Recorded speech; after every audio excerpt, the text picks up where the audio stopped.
Zola Sholwana, thank you tonight. Now, that report brings us to our focus for tonight, where we are taking a closer look at South Africa's organized crime. You can join in the conversation by sending us your thoughts on WhatsApp, 072-110-5584. You can call us tonight on 010-594-6010. Engage with us as well on our X at Newzroom 405. We're joined for this conversation by crime researcher Thabang Mokgopa, criminal law expert Ian Ellis, and Willem Els, who is with the Institute for Security Studies. Good to have you, gentlemen, and thank you very much for your time and coming on this evening. Willem, let's begin with you immediately. I mean, if you just type on whatever search engine you would type in AI, and will give you a response. And the question is, does South Africa have a strategy to deal with organized crime? And the answer emphatically is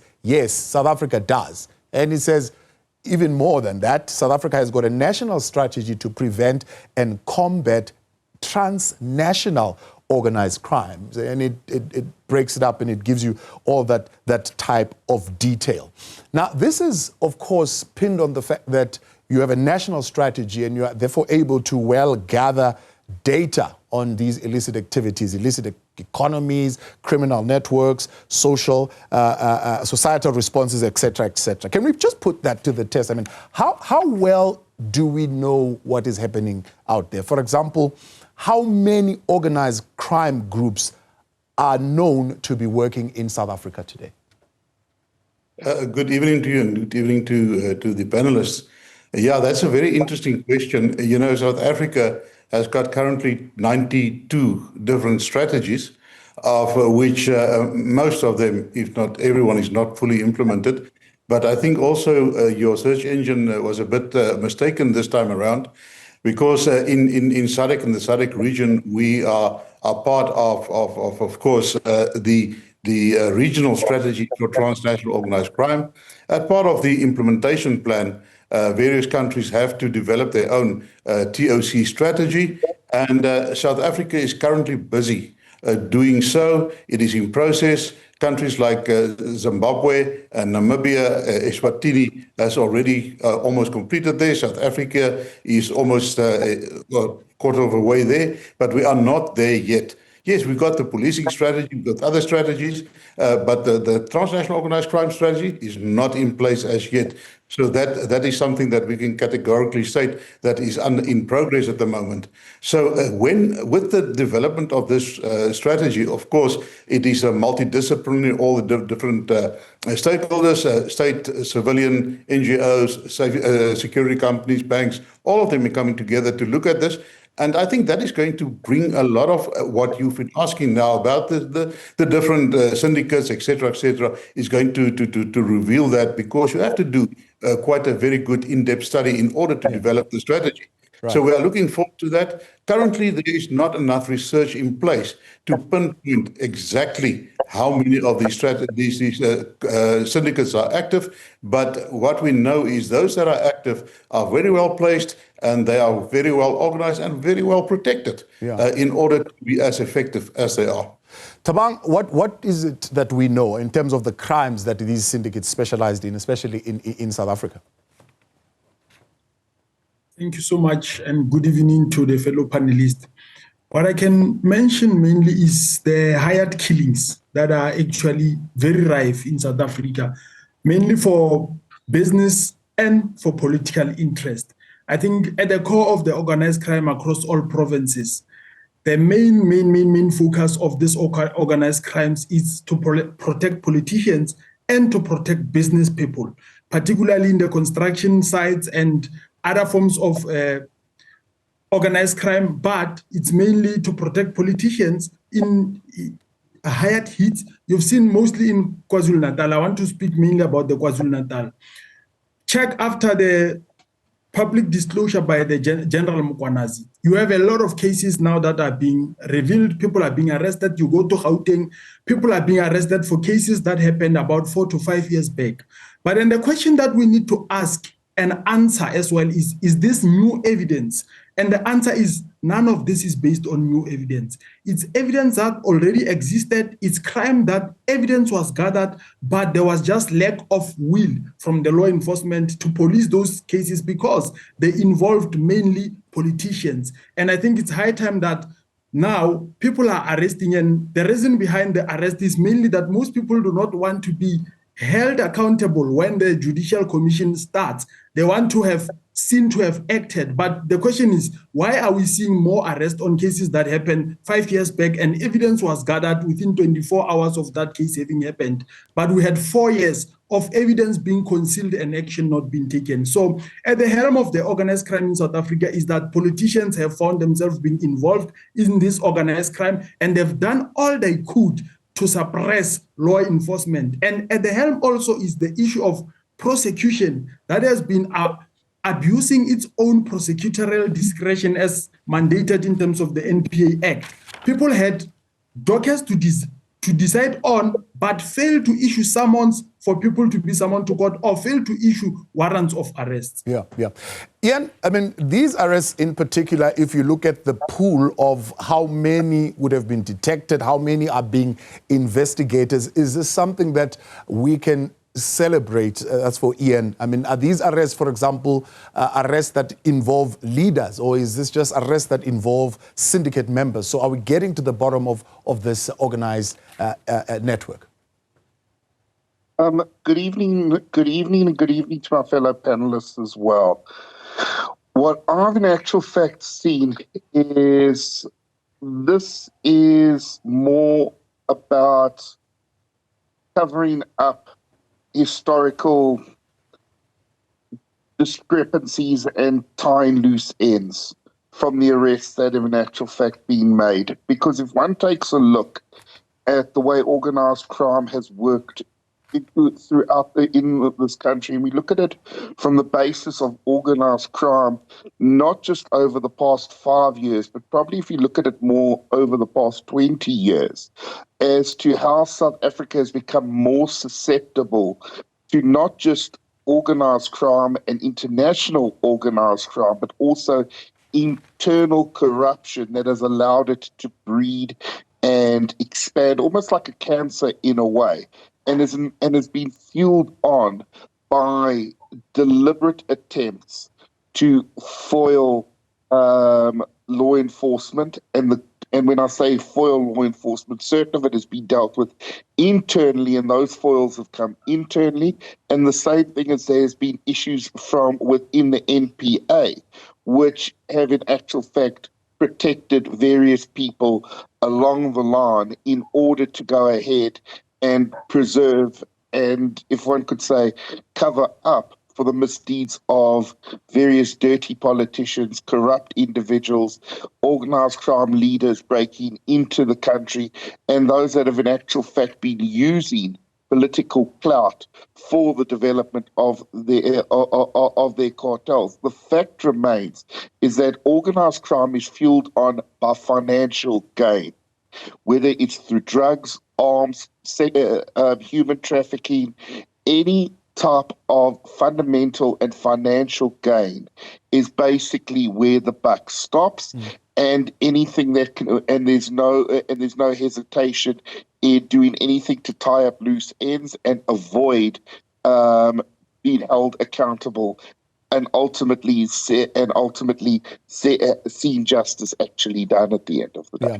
Now, picking up on that financial gain, Willem, we are told, as far as national strategy is concerned, that there is something called a justice cluster that really is having to do with governmental departments, home affairs, defense, finance, intelligence services, safety and security, correctional services, the NPA, social development, and justice and constitutional department. Let's stick with finance for a little bit. There is, of course, a tool that we have, and I'm wondering if we are using that tool to its fullest potential, and that is the tool of course, being able to detect when money is doing the rounds. That's the FICA, is it the Financial Act, rather, that we have. Are we using that effectively?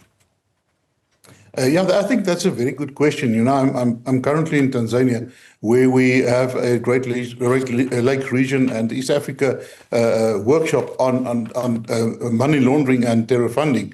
And you know, South Africa is on the grey list at the moment.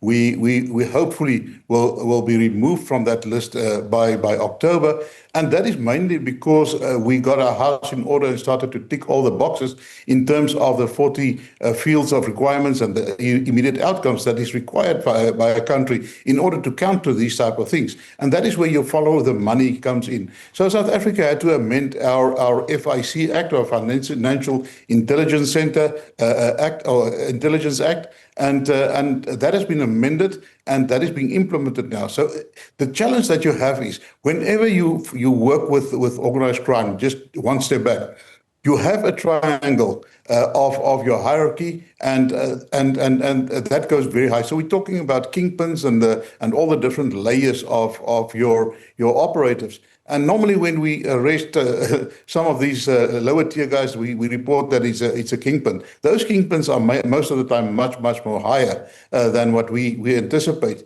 and up into either your operational senior command, or even in your political level, where these organized syndicates are being protected. Now, if they do not have that protection, they will not be able to generate money, to make money, and also to thrive, as they are doing in South Africa. I think not only in South Africa, that's all over the world. So the fact that organized crime is so rampant in South Africa, we are in terms of the ENACT Organized Crime Index for the continent, we are number 3 in Africa. In terms of criminality, number 1 is DRC, number 2 is Nigeria. Now, that's not where we want to be. And that indicates to us that something is working for the syndicates in South Africa to protect them, to make them profitable, and to prevent them from being arrested. So that being said, if you follow the money, you will find your terrorists, or you will find your organized crime syndicate and kingpins. And that is what the FIC, what the FATF grey list taught us. We had to bring our house in order. We had to start to demonstrate the political will, the operational will, for not only the intelligence gathering, but also the investigation and the prosecution. And that is going to assist us to be removed from the grey list. And we're on our way there. And I think the events of recent weeks is going to actually bring our house in order in a much faster space.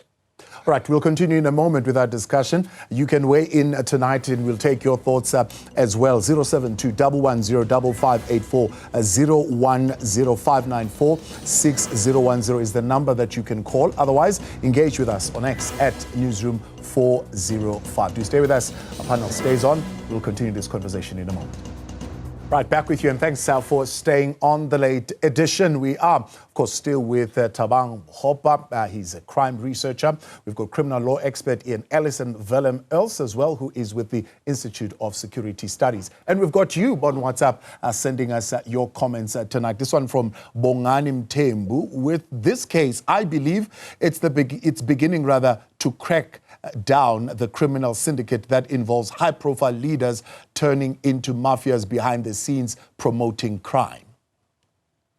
Joe saying South African police service must go back to training properly. Police are not here to help community. They are just here to collect the pay.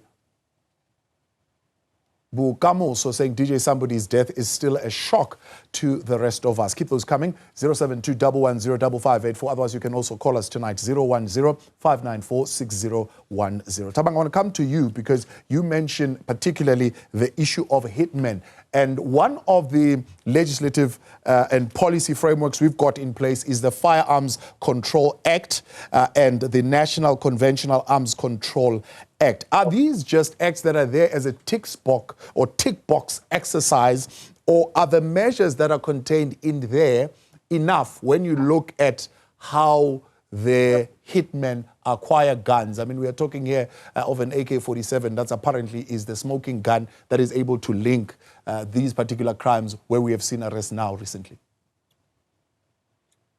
Thank you so much. I would say South African legislation is as good as its implementers. But let's firstly just unpack this so that everyone can understand it easily. The legislation as it is would suffice, in my view. But let's look at who are there to implement it. The designated firearm officials. How many do you have in one policing district? But then my fellow panelists can attest. What training do they have? Accredited training.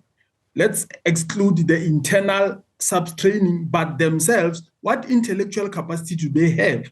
Okay, let's say Section 112 of the Firearm Control Act says that they must conduct inspections and they must make sure that all people who have firearms, especially the firearm manufacturers and dealers, are regularly inspected.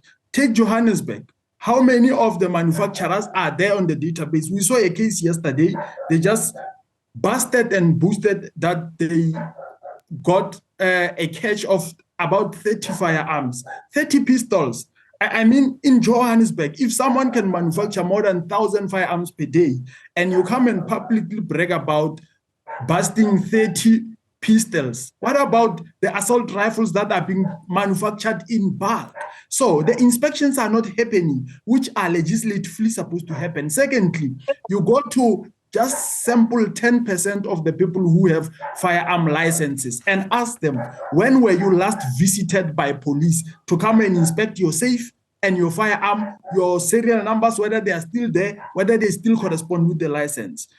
That 10% only, you'll find that 90% in that 10% are not inspected. So what we want to say is that so much that the legislation is good now, the implementation aspect, which is the people who are within the armory and the DFOs of the SAPs, the flesh as they normally call it, they are not capacitated. They are not well trained for those activities. Yeah. But then let's look at another common one. When firearms are being seized and now you have to send them for ballistic testing at the laboratory service.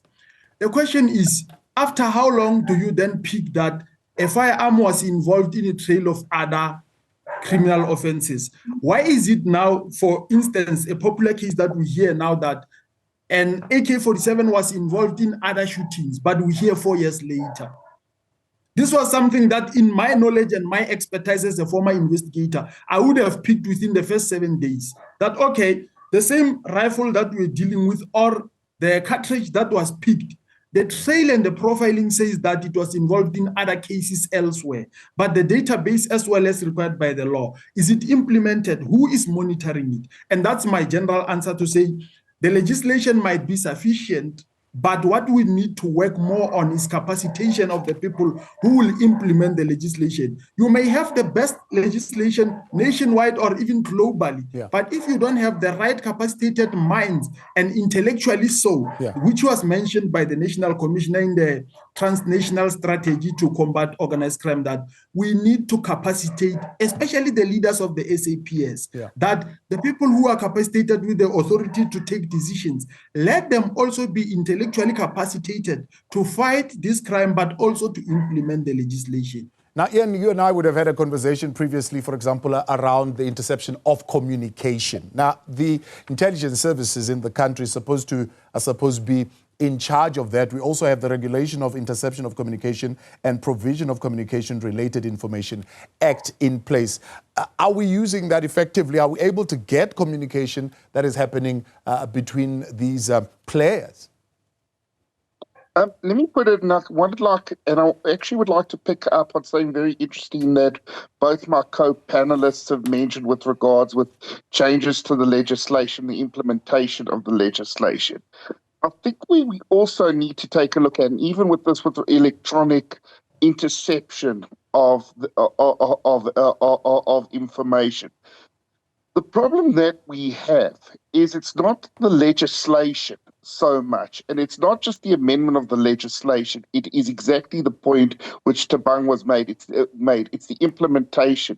The stuff that's basically with the communications, it's no use in being able to intercept the communications of your law-abiding citizens, just as it's not the issue of FICA and gun laws and gun legislation. This is stuff that's going on under the radar. You don't just go simply out and buy an AK-47. Money laundering is becoming a lot more than just basically the reportable institution that is that's taking in $1,000 to $1,000 too much in respect of cash payments, and it's the same thing with the electronic with the electronic communications. Is yes, they are. Big Brother is watching, if one could say, and you're intercepting certain little details, but it's not. It's not done in a manner that is really going to scare any major cartel. It's listening into yours and my conversation and hearing a bad word here or there or a keyword. That's where the problem comes. It's picking it up at a very, very low level. So no matter how good the legislation may in actual fact be, it's not being developed and it's not being implemented properly to deal with the grand scale of the organized crime scenario that we have affecting this country. It's the same problem is you've got reportable institutions that are supposed to apprise, whether it's the Reserve Bank or the police, about cash transfers. It's no use scaring people to deal with cash because they're afraid they're going to get busted if they have more than 20,000 Rand in cash. It's becoming the aspect of how is certain cash and how's the arms getting paid for offshore through other tax havens, and that's how they arrive in here. So it's not so much the it's not so much putting in the legislation. The legislation just makes it easier to govern your law-abiding citizens. I don't believe that the legislation is going to be effective when it comes with dealing with organized crime, and even to the point of interception of information. It's not developed sufficiently from a trans-border perspective to go to deal with organized crime stemming in from the international community, which is also affected by other issues and political agendas and other factors that are important, if one could actually say that, for consideration purposes. All right. Well, I mean, while we speak of that and what happens when the money moves around across the borders, when we were speaking, for example, of illicit mining, we would have consulted you. You came in, I remember having a conversation with you about that. And we were told then the police minister had gone over to Lesotho and they were having a conversation with the counterpart there and they were coming up with some kind of arrangement. A similar thing would have happened. I would have spoken, I think, to the MEC for Community Safety in Mpumalanga, that they had gone over to Mozambique, for example, to deal with the issue of car hijackings. What do we know about bilateral agreements that are in place between South Africa and neighboring countries? And are these better coordinated? Have they developed some mutual activities, systems and processes to assist them? Yeah, I think that's a very good question. You know, we're talking about legislation, we're talking about strategies, we're talking about protocols, etc., etc. That is something that we in South Africa and in Southern Africa are extremely good in developing. But we are failing ourselves and everybody else when it comes to the implementation. So if you look at our border strategy, how we are protecting our borders, the porous borders, et cetera, we see that you know, we are shooting ourselves in the foot every time when it comes to the implementation. On all your borders, with the Lesotho, whether it is with Eswatini, Mozambique, Zimbabwe, etc., you've got your cross-border committees, you've got your working groups working there, you've got your protocols that are in place there within SADC, within SARPCO, that is your Southern African Police Chiefs Cooperation Organization. It's based in Harare. South Africa is a member of that. All other 16 countries are members. They got protocols that developed under SADC. For instance, you have illegal mining you were talking about. You know, in 2006, they developed a protocol on mining in SADC.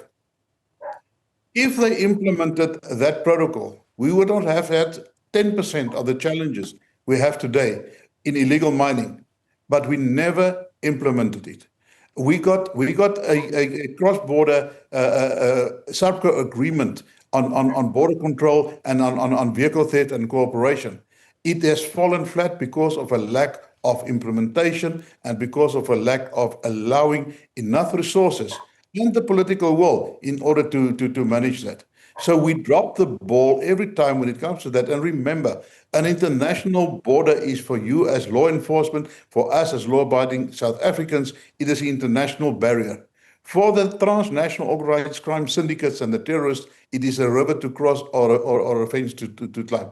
So that is the challenge that we are sitting with, and we cannot look in South Africa in isolation, even though we are the hub of everything. We're the most criminal country in terms of the index in SADC, but we're not doing it alone. We facilitate a lot of it, and it originates, many of them in our neighboring countries. And if we do not have that protocols, that agreements, and also your instruments like your MLAs in order to facilitate your legal deportation of people and exchange of information and we're not going to win this battle. Let's take a break. We'll continue and wrap up this conversation. My panel still with us, and of course taking your WhatsApp messages and your calls 010-594-6010 to be a part of this conversation. Otherwise 072-110-5584 is the WhatsApp number in which you can drop us your comments on X at Newzroom 405. We'll wrap up the break. Back with you here on the late edition. Thanks for staying on. A panel conversation tonight, looking deeper into the workings of organized crimes and whether or not we've got a national strategy to respond, and are we in a position to effectively do so. Taking your thoughts tonight on 072-110-5584, 010-594-6010. We've got Willem Els, we've got Ian Ellis, as well as Thabang Mkhwanazi with us. Thabang, let me come to you as a previous investigator, well experienced in that particular space. We are told that, of course, we've got a specialized unit, or if you like, the Department of Priority Crimes, Directorate, I beg your pardon, of Priority Crimes, which is also known as the Hawks, dedicated to investigation of serious crimes, including organized crime, corruption, and economic offenses. Are we spreading that particular directorate too thin in terms of what it is having to investigate? And does it have enough capacity, to quote you there, even intellectual capacity as far as the individuals that are there conducting the investigations? Thabang? Thank you so much. I did not pick that the question was directed to me. All right. Yes, and yeah, so a very interesting question. I think I've said mouthful about it. Reality is that they are not. Let's be honest. But let's maybe give history. Mostly when DPCI was formed, or like any other unit, when it is formed in South African Police Service, they will request people from the different police stations. You know what commanders do? Commanders will release some of the worst investigators. I want Mr. Els and the fellow panelists to comment on that openly. When a unit is formed and you request any other detective commander to release, they will not release their best. Remember, these people went there on a lateral move. It was not like a post is advertised and the best is picked. When DPCI was started, I think that's when I started to become an investigator.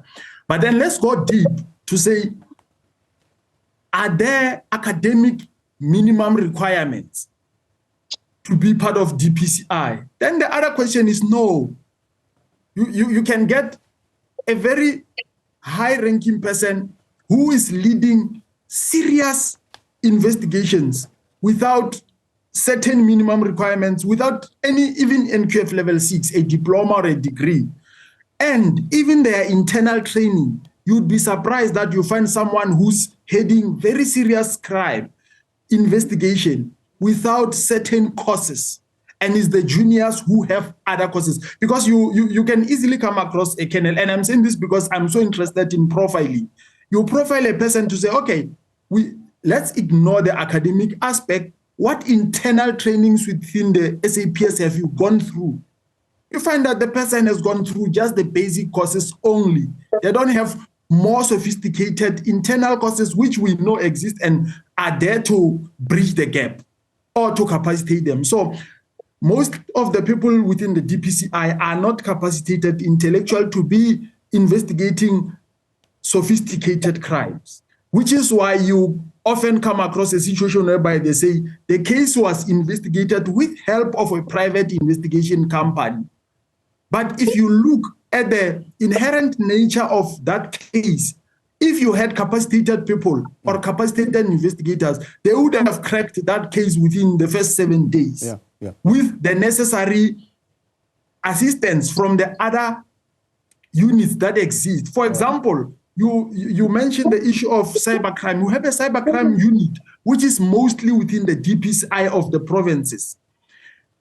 That unit is normally not used by the Hawks or the same DPCI in different provinces. And you know, I'm very worried because you go to certain provinces, it's only maybe 2% of the total investigators who are able to cap serious crime. The rest of them, you never hear about them. You never hear about the successes. Some of them cannot even go to oppose bail. Main basic thing like oppose bail in a court. You hear disasters when you listen to these cases. And so we are saying that General Lebeya was trying before he left to capacitate and to encourage DPCI members to go to further their studies. But I'm telling you, even now, you find someone who has matric and 4 years, they go to the next rank. Next time, 2 years with the same matric, they go to the next rank until they are now heading a unit. You know what happens when they are heading a unit? They become jealous of the young, vibrant investigators who have the necessary qualifications. So they close ranks or they close tabs for any young, qualified investigator within the DPCI, which is why you will see a high-ranking case and the investigator you hear they say is a warrant because he's doing well. Only when the person is on media, they promote the person. Sure. But if the investigator, some of the best, look at that investigator who was, I think was a warrant officer cracking some of the sophisticated frauds related to insurance killings. The person was only promoted after they were on media. You look at the Senzo Meiwa case, almost all the people there, they went as constables and sergeants. They were only promoted because they are now in the media. So we need to see the Hawks that's attracting people with the best qualifications to come and investigate the DPCI because of the current crime trends and the organized crime that's happening, which needs people that understand it at a level above it. If you're investigating Thabo Bester and you come with your matric license and hide, I'm telling you, you will not be able to crack that case to the depth of the case. Ian, what's the reason for that? Is it the inability to attract talent? I mean, is it a lack of compensation, or are there other things that are at play that makes it impossible to attract the right talent? Let me put it to you this way, and I've never been particularly diplomatic when I've been on the air with discussing this. It's all of the above. It's poor resourcing. It's poor academic training. It's poor qualifications coming into the force. There's political factors around the investigation of crime and really what they want to do. And we've had a history of highly corrupt and inept individuals taking senior policing positions who have later gone ahead and been shown where do you distinguish between the cop and the criminal. The factor is we've had previously the Scorpions that got disbanded and then basically became what is the Hawks today. There's been special investigation units that have been disbanded on political clout. You've had a police force where we've lost thousands upon thousands of qualified detectives and warrant officers who have experience and training, and replaced them with guys who we didn't even know at one stage had criminal records and were not even in the country legally.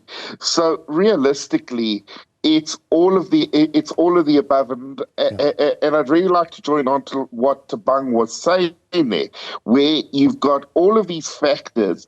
Then you have your own ambition and rivalries within the police force, which just basically precipitates the same problem. So you've got already certain guys who are completely inept at the positions that they hold, and others are basically, they see this as an opportunity not to go ahead and serve the people, which is what policing is. It's a service of the people, but rather they see this as an opportunity to see how they can get kickbacks and cutbacks and bribes at roadblocks. So realistically, there are so many problems that face law enforcement, and a lot of those are coming from incorrect motivations and poor political tasking. And until you get those right, we're never going to go ahead and overcome the problems that we have. So, Willem, I mean, if we listen to you guys today, we get a sense that it's not the legislative framework that is in place. We've got a number of strategies, over 90. The strategies are there. The issue is the implementers, and I suppose you can say the political will of the implementers to apply those strategies. Somebody said yesterday that the Nhlanhla Commission is not going to help us. You need an overhaul of the whole system. I don't know what that particularly looks like. Do you think, Willem, the Nhlanhla Commission is going to help us uncover what is the challenge? Yeah, I think that's a very good question, but I think we need to take one step back. You know, if you look back at where the challenges started with the South African Police Service, we saw when it was the first political appointment of a national commissioner that came from outside with no policing experience, with no mandate, no nothing. He was a puppet that was actually appointed. We know what the outcome of that was. He ended up in prison, locked up for corruption, and that was when Jackie Selebe was the commissioner. Since then, every national commissioner that's been appointed has either been arrested or has been implicated or left under a cloud. And that is the governance challenge that we have within the South African Police Service. We were on a downward curve ever since the first political appointment, and then it started with your side entries, your cadre deployment, and all of those things where people were appointed in ranks where they don't belong, where they don't have the qualifications for, etc., etc. And with that, I just was qualified. There are really good officers in the police. There are officers that are really working their hearts and their minds out. They are the thin blue line that stand between us and anarchy at the moment. If it were not for them, we would have been much worse off. Right. But those guys are getting fewer and fewer and fewer. Yeah. And we have to turn the ship around by back to basics and do the basics right. Willem, I appreciate your time this evening. Thank you very much for your time. Willem Els with the Institute for Security Studies, criminal expert Thabang Mkhwanazi, as well as criminal expert as well, Ian Ellis, Ian Ellis, I beg your pardon. And thanks to you as well for your engagement. We'll bring you the latest headlines in the next series.